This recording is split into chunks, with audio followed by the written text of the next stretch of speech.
Hi, everybody. Welcome back. You know the drill. It's another episode of the Light After Trauma podcast. I'm your host, Alyssa Scolari. Thrilled as ever to be here with you today. So, at the time of this recording, it is just a few days before Thanksgiving. So, we are going to be talking about how to avoid binge eating and other eating disordered related behaviors, specifically during the holiday or right after or right before, because I know that's a really, really difficult time for folks. That's, when people tend to binge eat or, purge by use of whether it's exercise or laxatives or what have you. So we are going to get into that. It might be a little bit shorter of an episode today, but bear with me as there's sort of a lot going on, and I am actually getting a minor test/procedure done this week. So it's been very, very busy. So next week, we actually will be back with a guest episode. This is the first guest episode we have had in quite a while. So I'm looking forward. I have finally been feeling well enough that I have been able to record podcast episodes with people again. So thank you for all of your well wishes. Now, just a few housekeeping things before. So I really don't even have enough words to be able to express how I feel. Thank you just doesn't seem to do it justice. It doesn't really seem to accurately reflect how I feel. Now, the last several months have been really difficult for me. And I have just been feeling, especially this week, just really sad with the state of the world. I know for a lot of trauma survivors, there tends to be this phenomenon where we feel in some way, shape, or form at our core like we are not going to live as long as other people. We always feel like we're dying or we're going to die. And this might not be true for everyone, but it is true for so many trauma survivors. And I struggle with that. And I've definitely been feeling a little bit of some type of, existential dread or just maybe grief, I think pure grief at the state of the world and feeling so sad at certain things that are going on. And I was feeling really hopeless this week. And, a few days ago, I was actually crying, which, I probably do once every other day. So it's not that big of a deal, but I was crying, and I was just sort of saying to my husband that I just feel like, especially as mental health professionals, we're working so hard, but the mental health crisis has grown so much. And so much of it is because of the state of the world. And it's just breaking my heart. And I was feeling sort of helpless. And I happened to go look at my email, and I saw that I had an email from my Patreon account. So sometimes I advertise this on the show that I do have a Patreon, which is just this, account where people can go and they can, donate however much money they would like per month, or it can be a one-time donation. And that money goes directly to supporting the podcast. I've had that Patreon for months now, and I don't have any patrons. I did have one patron. That was my dear friend, Owen. I was supporting his podcast. He was supporting my podcast. And that was lots of fun, but I hadn't had anyone who sort of was just a listener who had, signed up to become a patron, which is okay. I understand with the state of the world, people really don't have a whole lot to give. So that's totally fine. But I happened to get an email from my Patreon, and I got my first patron, which was so amazing and so exciting. But what was also really, really exciting was the message that this patron left for me. And I'm going to read a little bit of it. It was very, very special to me. And I hope that this does not come off as bragging in any way, because it's not. But I just thought that I would read it. And I'm not going to name this person. I'm going to keep any kind of details about this person out of the message. But the gist of it is, hey there, Alyssa. I've recently discovered your podcast and I love, love, love it/you. I am literally going to love listening to every single episode over the coming weeks. So far, everything I've listened to has touched me so deeply to know that I'm not alone in what I've experienced/am still experiencing. I'm only just realizing that I have lived my whole adult life with CPTSD following my childhood experience, which I would have never called trauma before, but now I realize that's exactly what it was. I loved your recent episode about this very topic. It felt like you were speaking just to me. You are so amazing, and I love how you express all of these difficult things so eloquently, and your sense of humor shines through always. I feel like we're friends already, so please keep it up because your words are helping me so much as I continue on my healing journey. And I got this message and I absolutely lost it. I needed a good 24 hours before I could even respond, just to process the depths of what this message said. And there's more to it, but I don't want to read anything. I don't want to go through everything because I don't want to risk that person possibly being identified. But, suffice it to say, it was just the kindest message about the ways in which that this person has felt helped and supported from the podcast. And that helped me so much to shift out of this feeling of helplessness to like, oh yeah, look at what I am doing. Sometimes it can feel a little bit isolating because I'm talking into this microphone and I don't fully know who's listening. I can see numbers, I can see what my downloads are like, but I don't know if people are truly benefiting from this. So when people reach out and they tell me, it really, really helps me. And it really helped pull me out of the depression. And it meant so much to me. The kind words, and of course, becoming a patron and pledging, a certain amount of money. It was so kind and so generous. And I just really appreciate that. The goal of the podcast is to continue to spread awareness and get the word out to as many people as possible, because I do believe that everyone deserves access to free or somewhat free mental health care.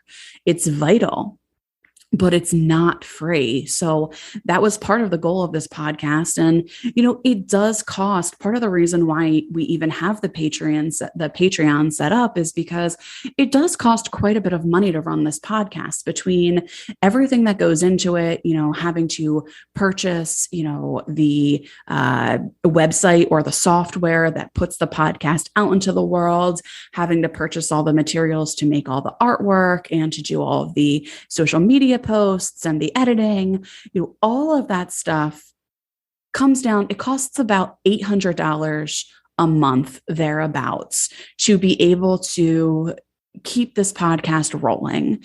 So, and that is not, me complaining, because I'm not, right?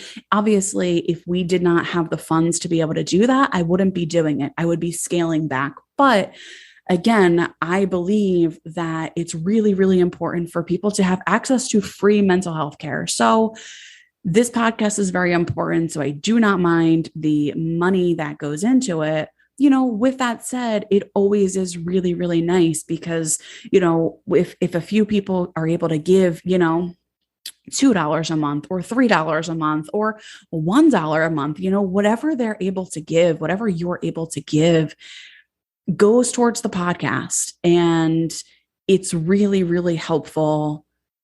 It's just very helpful financially, and ultimately will create this space and will give me the financial ability to do even more things, like create online courses that people can access and things like that. So aside from the money, which I am so, so grateful for, and it's so exciting to have my first patron, which, by the way, if you are able to give, I would greatly appreciate it. You can go right to the website, which is www.lightaftertrauma.com, or you can go right to the show notes, there's a link in the show notes that says support the podcast.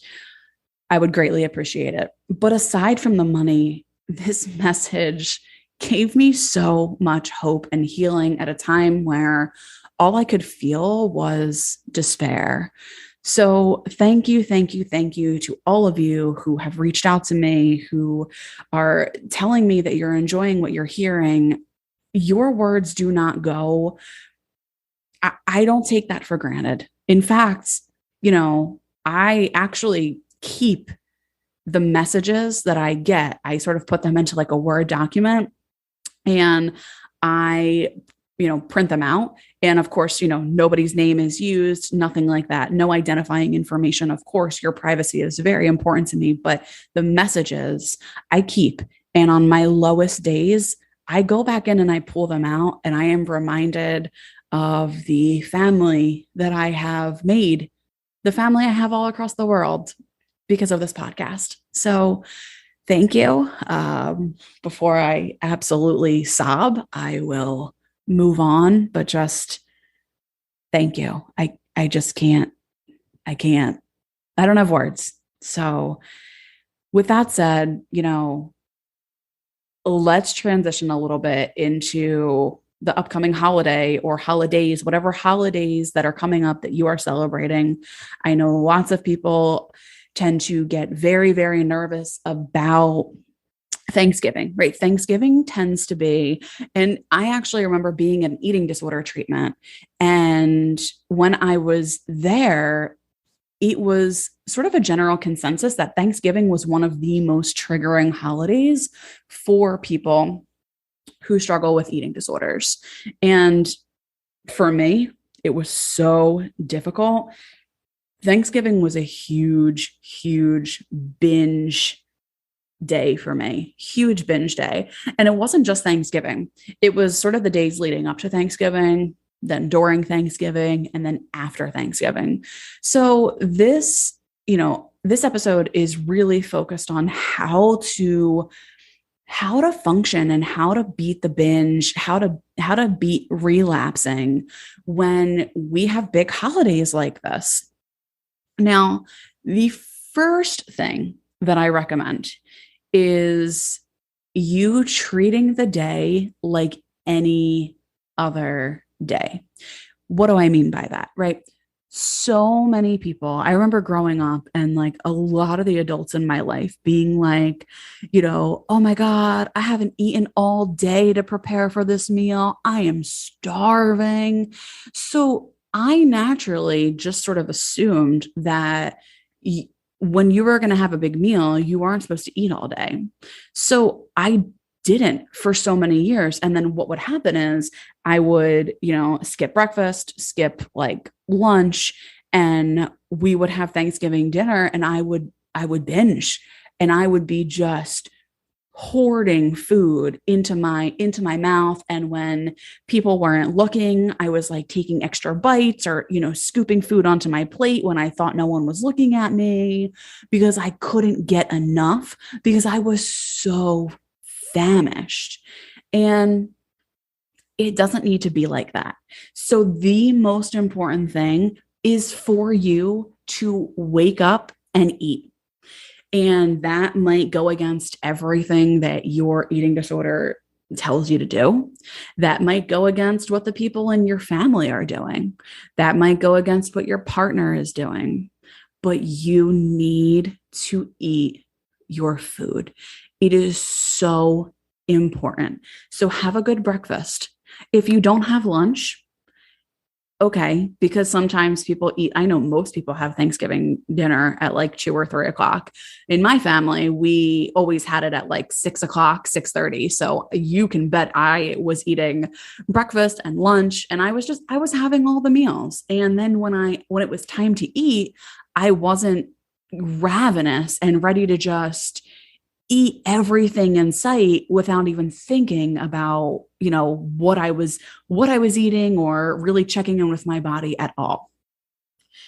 So the next thing I want to talk about is a lot of, things you see on the internet will say, which I think that people think this is helpful And I don't necessarily think it is.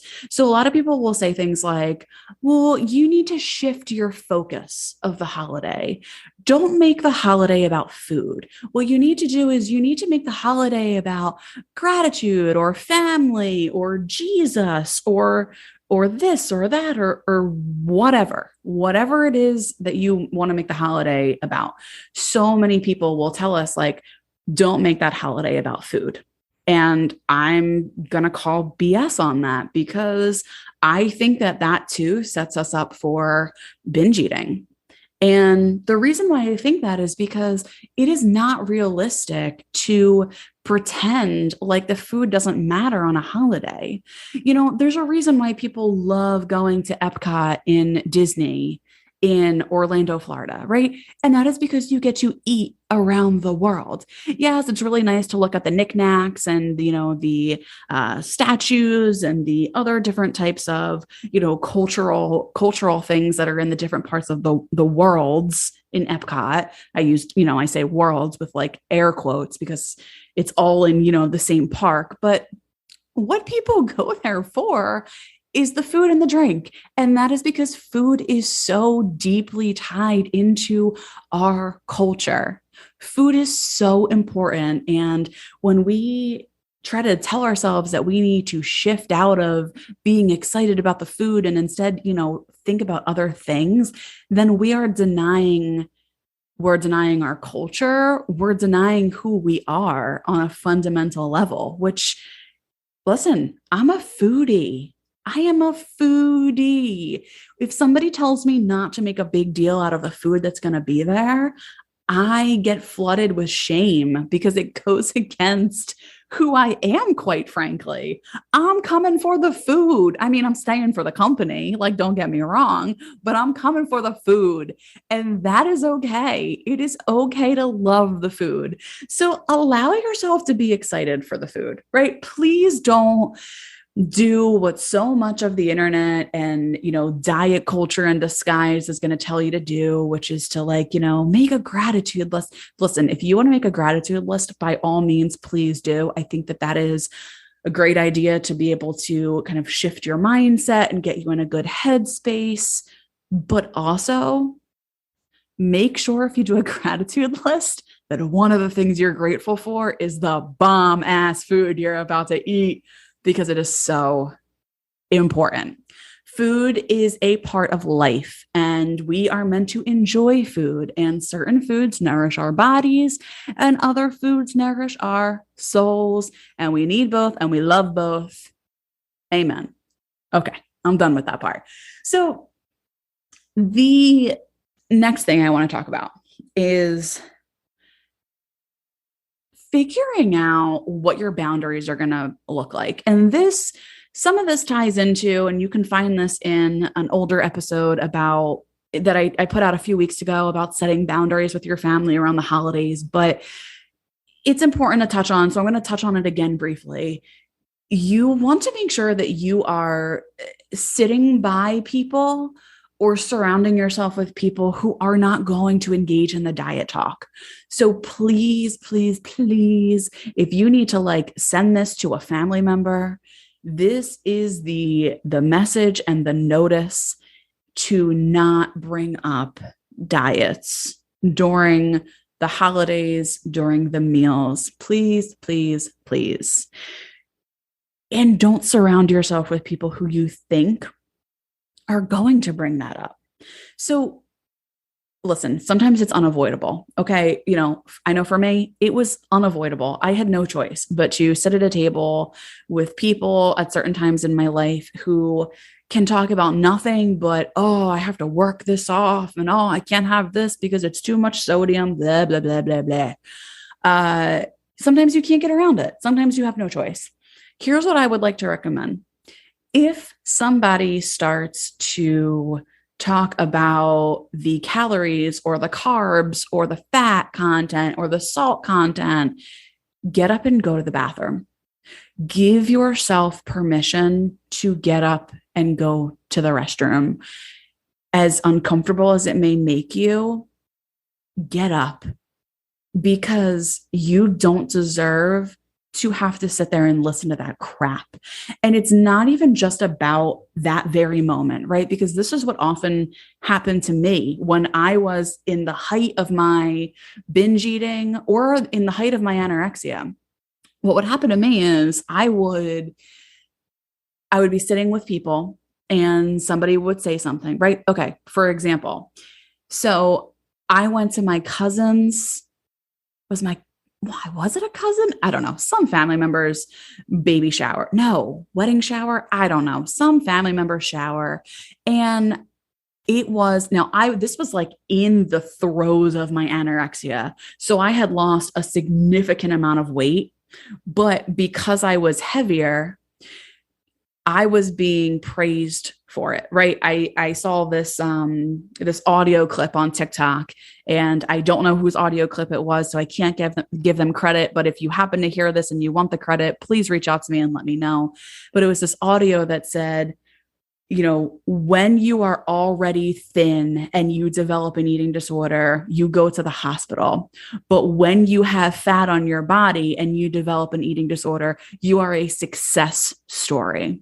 So at that point in my life, at that shower, I was a success story to everybody. People could not get enough of me at that shower. Oh my God, how did you lose so much weight? You look amazing. Bah, bah, bah. I had a piece of cake, a singular piece of cake at the shower. And I went to go sit down at the table, and a family member from I shit you not, 3 tables over, stood up. She stood the fuck up. And she said to me, "You better be careful eating that cake because I don't want to see you put all that weight back on." Cue the shame and the guilt. So in that moment, did I do anything about it? No, because I was such a people pleaser back then and I didn't know how to fully be in touch with my rage. I just laughed it off and just said, "Oh yeah, don't worry about it. I'll be fine." And I maybe took 2 bites of my cake, couldn't eat anymore. But then I went home that night. And while it wasn't necessarily on my conscious mind, that comment, that night and the next day, I found myself binging and binging and binging and engaging in purging tactics. And I could not stop. And looking back on it, I understand now that I felt so much rage that family member said that to me, that it led me to use my eating disorder, because so much of my eating disorder was about my ability or my lack of ability to feel comfortable and confident in my anger and to be able to use my anger appropriately. So I just ate to stuff all of my emotions down. And it was the night after the shower. It was the day after. It was horrible. And that is how most Thanksgivings would go for me too. I would, hear at the kitchen or at the table about, I got to make sure I get on the scale and get back on Weight Watchers on Monday. And, all of these really triggering things. And maybe in the moment, I wasn't thinking I was very affected by it.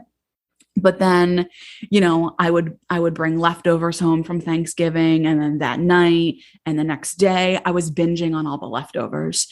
And looking back on it now, I realize it's because I was feeling pissed off and constricted and triggered by people who were just obsessing over dieting.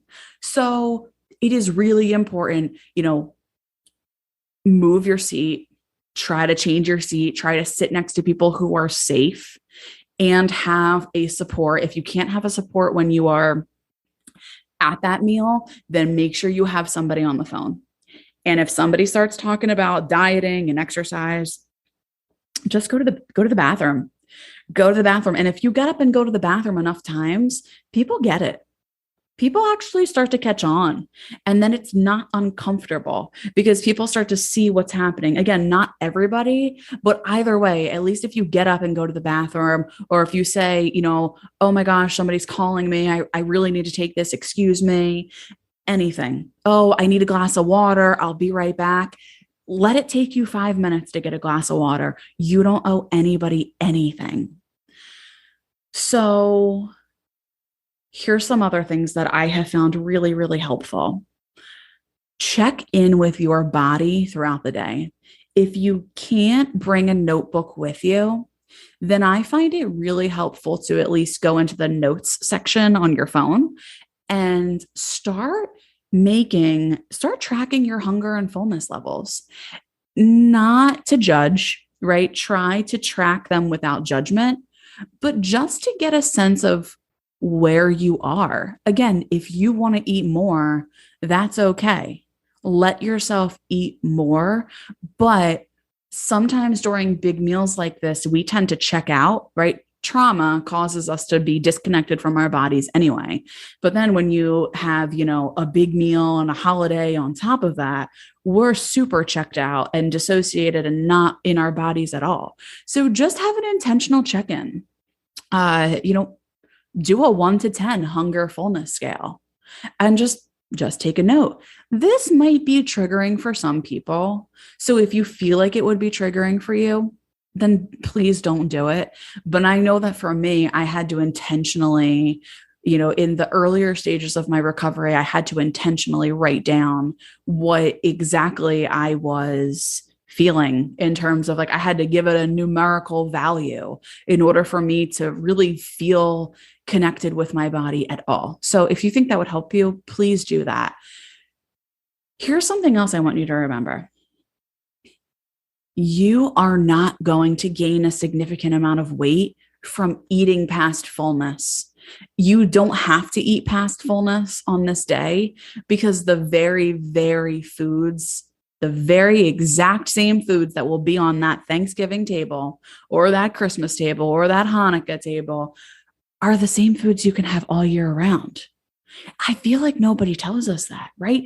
Those same mashed potatoes we can have all year round. You can roast a turkey all year round.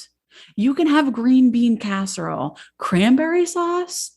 Heck yeah, it's in season for the fall. Have it all year round. You do not need to overeat because you can eat those foods time and time and time again, however much your heart desires, as long as you're checking in with your body. With that being said, if you do overeat, if you do eat well past fullness, that's okay too, because eating well past fullness on a holiday meal is not going to make you gain weight. It's simply not.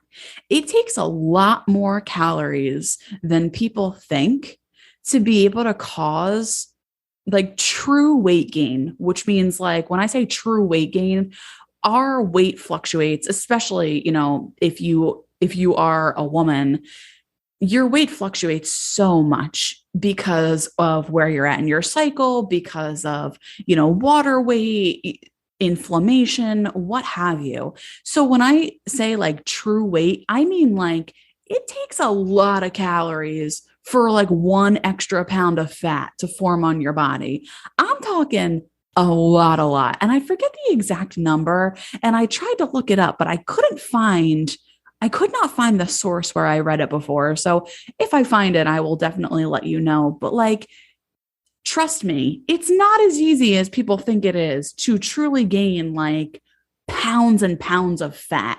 And you sure as hell aren't doing it in one meal on Thanksgiving. So if you eat past fullness, dude, it is fine. It is so fine. And I want you to tell yourself this over and over and over again. You're allowed to eat past fullness. It doesn't make you any of the things that you're telling yourself in your head. It doesn't make you a slob. It doesn't make you fat. It doesn't make you out of control. It doesn't make you any of that. Fat is an adjective. Don't even get me started with that word. But I know these are the things that we tell ourselves. So please remember, it is so very difficult actually to gain a ton of fat because you overate at one meal on Thanksgiving.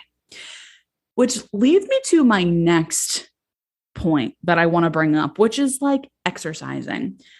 I used to wake up early every Thanksgiving and go work out because I thought I needed to burn all the calories I was going to be eating.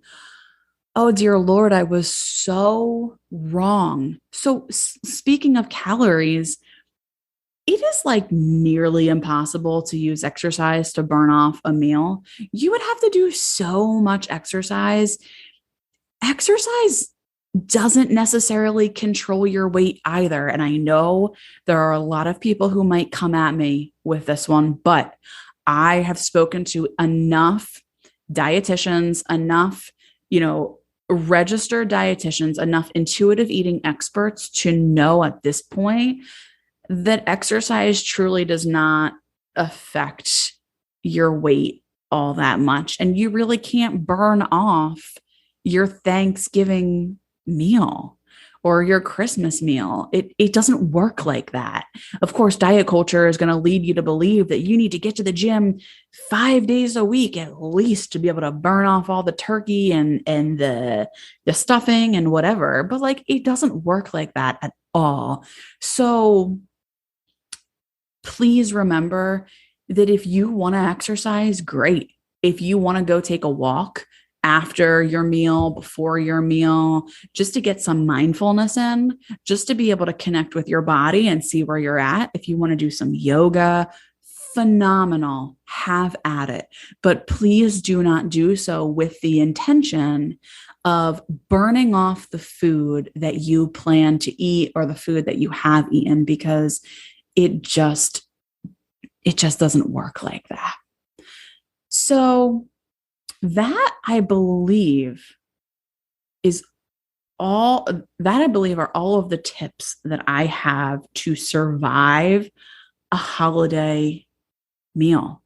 I want you to remember that it is just one holiday. That's it. It's just one meal. And yes, there is the season where we are, really enjoying cookies. But here's the thing, you can have cookies all year round. What causes so much binge eating is this concept of, oh, well, I only get it this one time, right? I'm going to have to go hard at this meal. I am ready, right? People love to say, oh, I brought my elastic pants, or the ever condescending and insulting, oh, I brought my fat pants today. I hate it. And I apologize ahead of time if I sound pretty cynical. I don't mean to disparage your thought process. If you do feel this way, that's not my intention. So I do apologize if I'm coming off a little bit cynical. I just get so frustrated at how bad we are made to feel about our bodies simply from enjoying some good food. So, you are not going to be needing fat pants or elastic pants because of a meal. And those types of foods that you're having at the holiday, you can have any time of the year. In fact, I encourage you to, because as I was saying earlier, it's when we restrict ourselves and tell us that we can only have stuffing on Thanksgiving one time a year that we tend to find ourselves binging on it. For me, as I started to allow myself to have, pumpkin pie and stuffing and cheesecake and what have you during non-holiday days, it started to become more normalized in my life. So then when I go to Thanksgiving, I'm not, in this like my eyes are bigger than my stomach mode where I'm just inhaling everything that I can because I'm not going to get it again for another year. I know that if I wake up the next day and decide that I want cheesecake, I can have that cheesecake. I want you to try to adopt the same kind of mentality here. It takes a long time. So please have compassion. Please be patient with yourself. Please just take it 1 minute at a time. And please know that if you are triggered and if you have a moment of relapse, it is okay. You are still loved. You are not alone. We are all with you, and I am holding you in the light. Have a lovely holiday and holidays to come. Take great care, and we will be back next week with another episode. Thanks for listening, everyone. For more information, please head over to lightaftertrauma.com, or you can also follow us on social media. On Instagram, we are at lightaftertrauma, and on Twitter, it is at lightafterpod. Lastly, please head over to patreon.com/lightaftertrauma to support our show. We are asking for $5 a month, which is the equivalent to a cup of coffee at Starbucks. So please head on over again. That's patreon.com/lightaftertrauma. Thank you, and we appreciate your support.